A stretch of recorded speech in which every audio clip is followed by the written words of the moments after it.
I know you can't believe this is happening.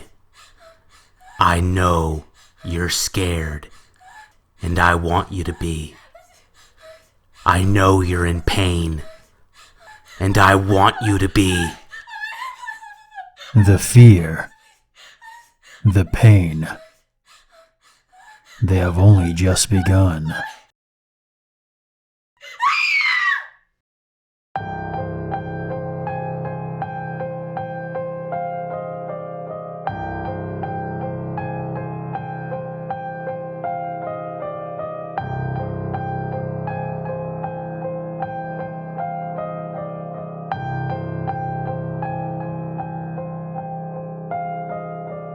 My husband and I were out of town on vacation. We were staying at this bed and breakfast in Vermont. It was in a pretty rural area, but very beautiful. The place appeared to be very old, with elderly folks managing it. They were so nice and pleasant. We arrived there about 7 o'clock and were starving. The old man that showed us to our honeymoon suite room told us he would make us some supper. We told him he didn't have to, but we didn't fight him too much, since he genuinely seemed like he wanted to, and we really were starving. He made us some red potatoes and chicken fried steak with toast. After eating, we sat with him and his wife and talked. We asked questions about the place and how long they had worked there. They told us they owned the joint. They asked us where we were coming from and what the occasion was. They were so nice. In the middle of our conversation, we noticed a man exit the bathroom down the hall, which was visible from the side of the table we were sitting at, and stomp a few doors down to his room, or what I assumed it was. He seemed troubled, like he was upset, or maybe on drugs. He was making grunting noises. The elderly couple just smiled, and you could tell they felt very uncomfortable, like they were familiar with this man and were just dealing with him. I wanted to ask about him, but I didn't. I felt like I'd be making it worse and making them more uncomfortable. Later that night, my husband and I were in our room, laying in bed talking, when in the room next to ours, we heard a very faint voice say, "Not again." It sounded like a man to me, but my husband said to him it sounded like a woman's voice. Then we heard what sounded like a big piece of furniture being moved around the room.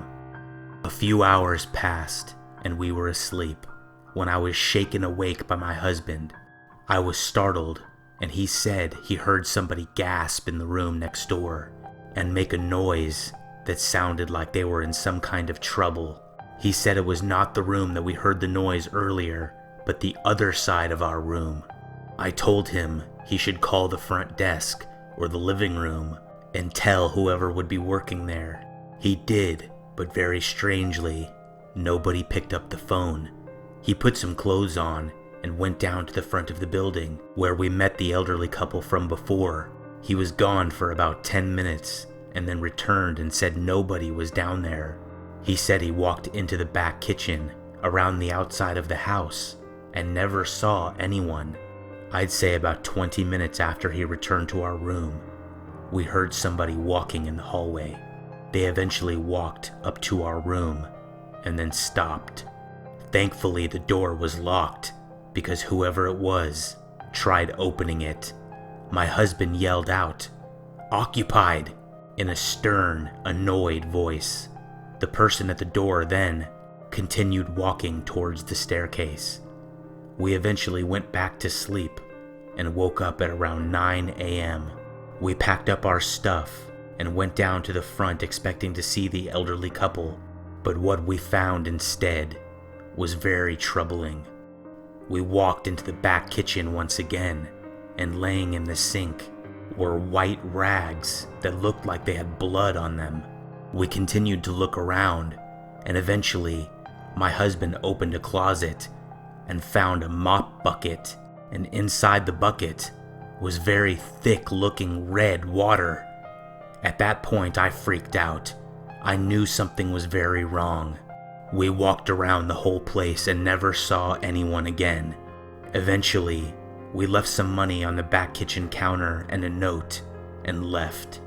The rest of our vacation was normal, I guess you could say, but when we hit our next stop, we called the police and told them that they should check out that bed and breakfast. They told us they would, but we never got a call back. We never found out what happened until we got home. A few days after we arrived at our house, police were at our door questioning us about our stay at that bed and breakfast. We were told that the elderly couple were brutally murdered and their bodies were dismembered. The woman was found in the room next to ours, chopped up, and her husband was found in the room on the other side. His body had been dragged to the bathroom and his body had been cut up in the bathtub. I was sick upon hearing this. We had to go take a polygraph test, but our story and willingness to cooperate excluded us from possible suspects. Months passed, and I would often inquire about it and call the police, asking if they had found who did it. Eventually, they had. We learned that the man that was staying at the place, the one that walked out of the bathroom that night, had committed the crimes. We haven't gone on vacation since.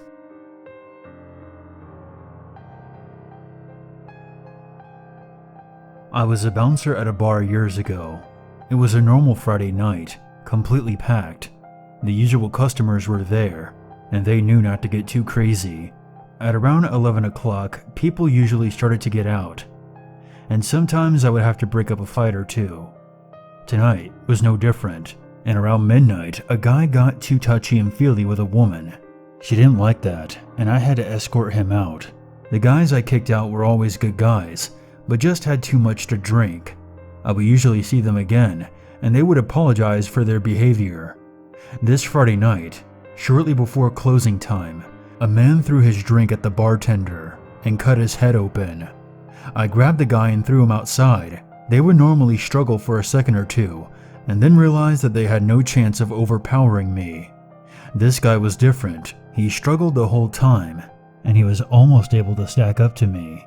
I could tell he had a violent temperament and was used to fighting. After his ass hits the sidewalk out front, he sits up and says something like he'll be back, or that I would see him later. I can't remember exactly. The bartender was alright, but he did need to go get a few stitches. It was closing time anyway, so we just told everyone that we were wrapping up the place in 20 minutes, and we would appreciate them making their way out. I helped clean up as I always do, and when I was finished, my buddy who worked at the kitchen always left with me out the back door. We were walking down the alley behind the place when two of us noticed that there was somebody behind us. We just kept walking. I turned left down the street where my car was parked. My buddy crossed the street and continued down the alley. I kept turning around to see if the guy would follow me or him, but I didn't see him cross the street or turn the corner that I had. I got to my car and drove 4 miles to my house. I had the following day off, but the day after that I was scheduled to work again. Before I left for work that night, my good friend and the owner of the bar called me and gave me terrible news. My buddy who was walking with me the other night was attacked and stabbed to death in the alley. I couldn't believe it. I told the cops about the jerk in the bar that night, but they never found out who killed him. I don't work at that bar anymore, but I did for another 2 years after the incident. That guy never showed up there again. I feel very strongly that it was him who attacked and killed my buddy that night.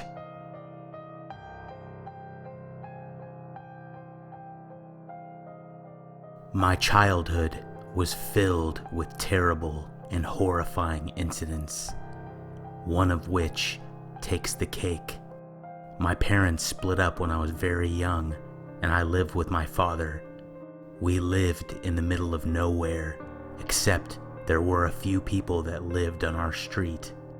The street was really long and lonely.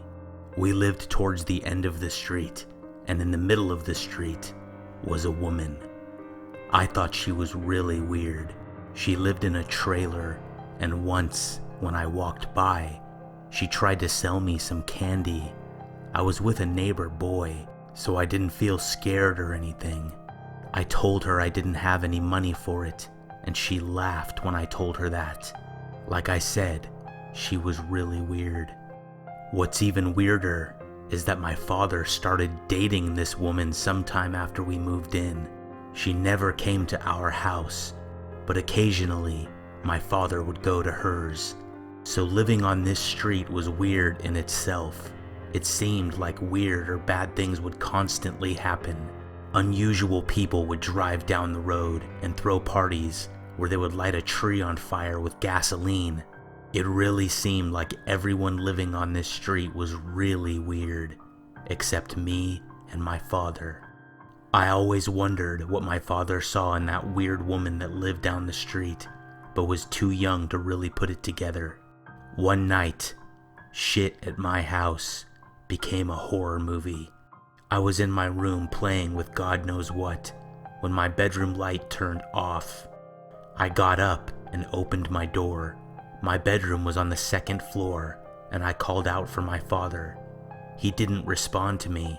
I was confused because we had just eaten dinner together not an hour earlier in the dining room downstairs. I called out again, but heard nothing in return. I went downstairs and outside and saw a police car drive by and stop at our neighbor's house. I stood on the porch and just watched when my father suddenly surprised me from behind. He told me we needed to go inside. When we got back in the house, my father was frantic and telling me we need to hide, that somebody hurt his girlfriend, the weird woman I was talking about, and was coming down the street towards our house. This scared me, and I of course agreed to hide. We went upstairs and into the spare room next to mine. It was dark outside, and all the lights were out. I told him they went out, but he seemed to ignore me. He tried to turn the light on, but it didn't work. He sweared, and then he told me to get down on the ground. He told me he could hear somebody coming up our stairs. I started to tear up and was very frightened now. He told me then that he was going to go confront the person in our house, and he wanted me to stay put. I asked him to stay over and over again, but he insisted. Leaving me crying on the floor, he got up and walked out of the room. It felt like an eternity passed, and I heard nothing. Then, I heard something. I heard the floorboards by my bedroom door creak, as if somebody was standing there. I froze up, terrified. I was too scared to even call for my father, which I desperately wanted to do. Then, I heard the person run down the hall and down the stairs. I remembered that our old house was built in such a way that you could walk around the roof of the second story and enter the bedrooms through the windows. I turned and looked outside and saw only darkness. I decided to open the window and climb out. I moved around the window where I was out of sight and sat there in the dark for a time. After waiting for a few minutes, I finally made the choice to jump down to the first story roof and then jump down again to the ground. I did, but I hurt my ankle in the process. I sat right where I landed, rubbing my ankle, and the scariest thing that has ever happened, somebody standing about 5 feet away started walking in my direction. I looked up to see a figure in the darkness standing there, obviously looking at me. They didn't move. I did, however. I got up and ran up the driveway to the street and over to my neighbor's house. There was a bunch of stuff going on. People were walking around, panicked.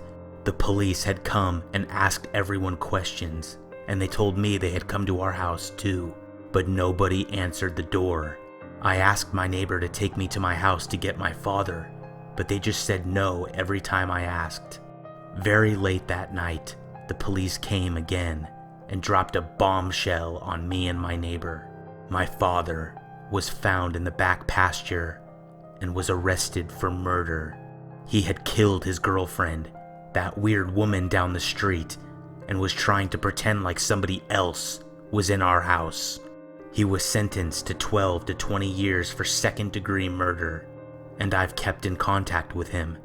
I've asked him many times why he left the room I was in that night, why he ran around the house trying to scare me and pretended to be someone else, and he would just always say he didn't know.